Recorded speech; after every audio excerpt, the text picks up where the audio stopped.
Tapi yang jelas saya syukur, alhamdulillah melihat kali ini, karena lembaga pendidikan Ma'arif yang membidani lahirnya cepat tanggap belajar anak dia ini sampai sekarang masih lestari, yang itu sudah berdiri sejak tahun 90 berapa itu lupa saya, padahal pada waktu itu ketua Ma'arifnya saya. Jadi pada waktu lahirnya TP ini ketua Ma'arifnya saya yang pertama kali untuk minta ridho kepada penulis buku jilid itu juga saya dengan almarhum Pak Munawir Khalid, khususon ya Allah wahibah Munawir Khalid. Al-Fatihah. A'udzubillahi minasyaitonir rajim. Bismillahirrahmanirrahim. Alhamdulillahirabbil alamin arrahmanir rahim maliki yaumiddin. Ihdinas siratal mustaqim siratal ladzina an'amta 'alaihim. Sedikit kami cerita, walaupun mungkin Bapak Ibu sebagian sudah paham riwayat lahirnya TPG anak dia. Pada tahun 90-an sekian, saya lupa persisnya, Kiai Munawir Khalid menjadi pengurus Ma'arif membidangi madrasah diniyah. Ketua Ma'arifnya saya, sekretarisnya Al-Mukarram Bapak Kiai Suyakno Mualim yang dulu juga sebagai KTU SMA Diponegoro. Nah, ketua NU-nya apa? Kiai Haji Hamid Badrul Zaman pada waktu itu. Setelah Kiai Munawir Khalid melihat perkembangan belajar Al-Quran yang menggunakan metode Baghdadiyah itu tidak diminati oleh anak santri kita yang berada di desa-desa, surukan Quran sudah tidak ada di dalam masjid, beliau ini prihatin. Sehingga dari situ beliau melihat perkembangan metode baca Quran. Di sana sudah ada belajar qiraat, iqra, yang awal itu iqra. Dan iqra itu maaf notabene ditangani oleh teman-teman kita Muhammadiyah.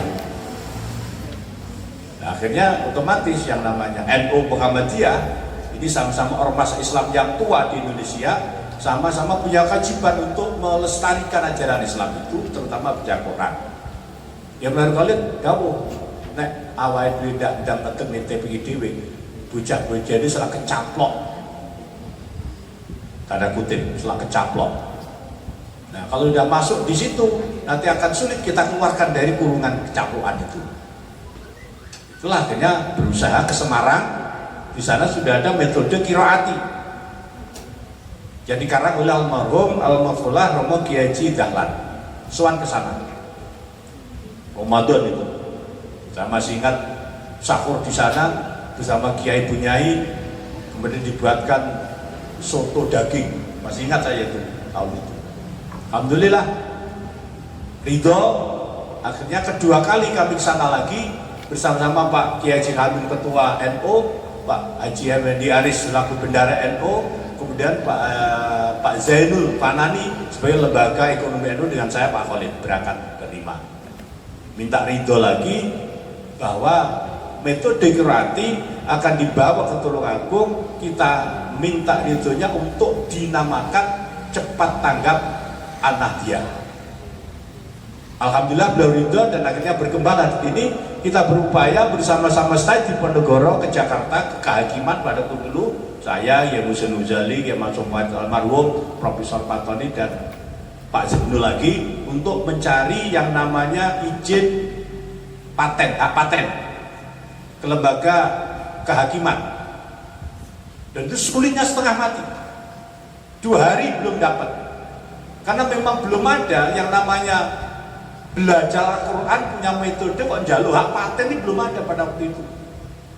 Akhirnya saya setelah 2 hari ketemu teman, diajak ke rumahnya pimpinan kehakiman itu yang membidangi itu. Alhamdulillah setelah ke sana jagungan, saya ceritakan apa adanya. Kemudian alhamdulillah beliau sangat betul-betul konsen. Dah Pak, kalau ini Al-Quran saya akan kualat kalau tidak saya beri izin. Alhamdulillah sehari itu jadi yang namanya izin hak paten untuk TPG An-Nahdiyah. Kesimpulannya apa? Buku TPG An-Nahdiyah ini hak paten sudah milik lembaga pendidikan Ma'arif Nahdlatul Ulama Tulungagung. Siapapun tidak bisa menjiplak kecuali ada izin dari Ma'arif Tulungagung seperti Pondok Langitan, cuma diberi hak. Aslinya jenengan fotokopi ini ra oleh. Waktu rugeknya marip. Dan itu sering dulu kita temukan di Ponorogo, di Dolombo itu pernah ada lembaga marip karena gak boleh lan mungkin dianggap larang kopi, akhirnya fotokopi itu konangan, tidak boleh itu karena kita punya badan. Tapi marip tidak sekejam itu. Jenenge ukurannya dadan angel-angel. Tapi ya nemen-nemen lah iku rugekne marip, masa kene nyuwet akeh terus tidak diambil, tidak ditukuan ya marip rugi. Lah rugi semuanya ikut rugi. Itu sekedip cerita. Nah, setelah ini jadi di Tulungagung untuk mendapat ridho dari Pak saya sepuh di Tulungagung ini juga sulit. Semua kiai santri sepuh-sepuh kita sewani, kita aturkan ini kiai ada metode Nadia. Apa banyak jawabannya? Wong Quran kok atur. Kuwi wahyune Gusti Allah kok kapak nih kurang apa metode Baghdadiyah dulu. Awak mungkin ya santri ini Baghdadiyah. Wis ben ngono ae. Ya jipok saya. Wis kadung ngono berjuang kiai sepuh itu. Nah, Pak Haji Kamil kan ketua anu yang akale akeh. Ini nggih. Suwan Kiai Ali. Betul Pak Haji Kamil kan Pak santri Lirboyo yang naksinya Kiai Ali dan sebagai pengurus pondoknya HM Mulut. Saya sowan dengan Pak Haji Kamil atur apa adanya. Kesimpulan itu di pokoknya Quran tak bantu tak dukung. Terus kiai-kiai pesantren yang dulunya nolak-nolak itu diundang dirawukan ke pondok Mulut. Nah saya pakai hukum tulang macan. Nah kesimpulannya setelah diberi penjelasan oleh saya dan Pak Haji Kamil, Mbah Yali Dawuh sekelumit saja cukup. Bapak-bapak para kiai, para sesepuh, kula ridho, kula ikhlas menawi NU Ma'arif membuka metode Anandiyah niku Quran sae kok. Alhamdulillah sedaya sami nawatona. Nah, ini saya ceritakan untuk apa? Kita mengembangkan Anandiyah ini atas dasar perjuangan dan ridho para masyayikh kita. Maka di pertemuan-pertemuan kita teman-teman Ma'arif tingkat cabang, tolong jangan sekali-kali memanfaatkan buku Anandiyah ini untuk kepentingan kelompok, untuk kepentingan pribadi apalagi. Katakan untuk bisnis nyambut gawe tapi itu jangan. Gula ridho tok wis. Insya Allah dengan ridhonya, dengan memberi pelajaran Al-Quran, tidak usah kita minta pada Allah urusan dunia akan teko sendiri. Dunia tadi jenengan sampai sini kuat ya. Kita tidak dibaringan ridhonya Allah, tidak mungkin tekan gini. Urusan kotor sugih marah itu tidak pandangan untuk agama. Saya yakin dari guru Ma'arif sing ketara mubra-mubru omahe lotek, terus mobilnya apik, sawahe lobo, yakin dapat enek ngono kuwi. Wong aku lho sing wis dadi ketua Ma'arif 3 periode pada waktu itu saya jadi ketua Ma'arif. Mulai tahun 80 sekian sampai 2010. 2004 2005 bukan ya, 2002 lah pas tadi wong kondang kae kalau ada yang nanti di PR karena tidak boleh rapat jabatan karena harus mundur. Nah kemudian jadi wakil ketua NU sampai sekarang. Saya itu umur saya itu 64 tahun, mulai 23 tahun saya menjadi ketua Ansor anak Jabang Kali Dawit, sampai sekarang belum lepas dari jabatan di NU. Alhamdulillah, sugih saya sekarang, kaya, betul. Kalau anda tidak percaya, silahkan ketemu istri saya. Wah, lemune rambut. Itu karena berkah itu. Wah, bojoku kuwi lalu gua dengar pelawang ngono. Mulai ngaji, mulai becek, cepet klambi, belum cepet tuh. Itu kan pertanda berkah itu. Lah iya, di belakang rumah itu masya Allah, bekas sandal sepatu itu ada 2 karung. Itu kan pertanda kaya.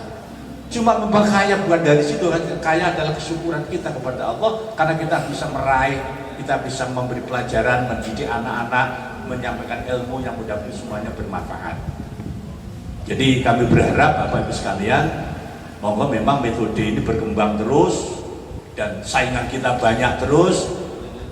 Jangan sampai lembaga-lembaga Ma'arif, maaf seperti tadi dikatakan Pak Haji Khojin selaku ketua Ma'arif, jangan menggunakan metode baca Al-Quran kecuali milik Ma'arif. Ya kelihatannya kurang etis lah. Kelihatannya metode-metode yang baru datang ini seolah-olah luwih gampang katanya ketimbang metodenya milik Ma'arif. Cuma jangan melihat luwih gampangnya, dilihat dulu sanad keilmuannya, dari mana dia memperoleh, siapa gurunya, segala macam. Sehingga namanya ilmu, lebih-lebih Al-Quran ini dari mana nasab keilmuannya perlu kita gali sampai ke atas sana. Jika keridhaan inilah dari para masyayikh, para penulis, para pengarang ini perlu kita ambil. Alhamdulillah berkahnya TPK Nahdiyah ini luar biasa. Masjid An-Nahdiyah yang berada di belakang kantor PCNU itu berkah daripada TPK Nahdiyah. Ya, sampai jadi bangunan masjid itu dananya dari barokah TPK Nahdiyah. Dan semua pengurus pada waktu itu, masya Allah, sepuh-sepuh sekarang banyak sudah meninggal dunia. Orang-orang lawas sekarang yang masih ada itu seperti Pak Mardi, Pak Kiai Manap, itu. Dulu logistiknya di TPK An-Nahdiyah ini Pak Haji Pendi Aris, Abdullah Suni, yang sekarang sudah tidak menjadi pengurus. Itu logistiknya. Untuk itu sekali lagi saya minta kepada Bapak-Ibu sekalian, mari diklat ini diikuti dengan tuntas, sehingga nanti Bapak Ibu setelah sampai di tempat pendidikannya masing-masing akan bisa menjabarkan hasil daripada diklat ini, sehingga kemurnian TPK An-Nahdiyah tetap terjaga, kelestarian An-Nahdiyah tetap terjaga. Sampai sekarang pun saya, telinga saya kalau mendengar anak-anak ngaji Ramadan, anak-anak kecil-kecil itu kan sebenarnya ngaji pasal speaker, walaupun pati pencotot, tidak pernah makrote, tidak pernah tajwid, bau antar. Itu kalau ini metode An-Nahdiyah bukan, itu kelihatan. Oh ini Iqra ini An-Nahdiyah ini Al-Barqi ini kelihatan. Jadi ciri khas itu ada betul dari kita.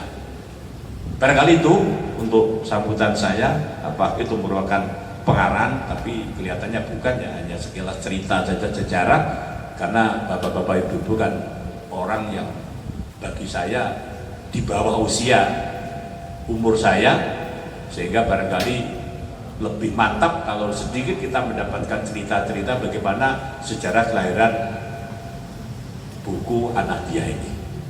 Untuk itu marilah bersama-sama kita buka dengan bacaan Fatihah. Mudah-mudahan diklat yang dilaksanakan mulai hari ini sampai sehari nanti akan berjalan dengan lancar, akhirnya membuahkan sebuah ilmu yang bisa dimanfaatkan Bapak-Ibu sekalian untuk keberkahan anak didik kita.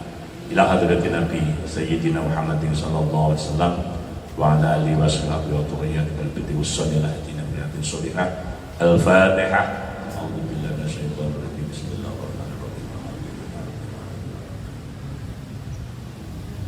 Ihdina siratal mustaqim, siratal ladzina an'amta 'alaihim ghairil maghdubi 'alaihim waladdallin. Dengan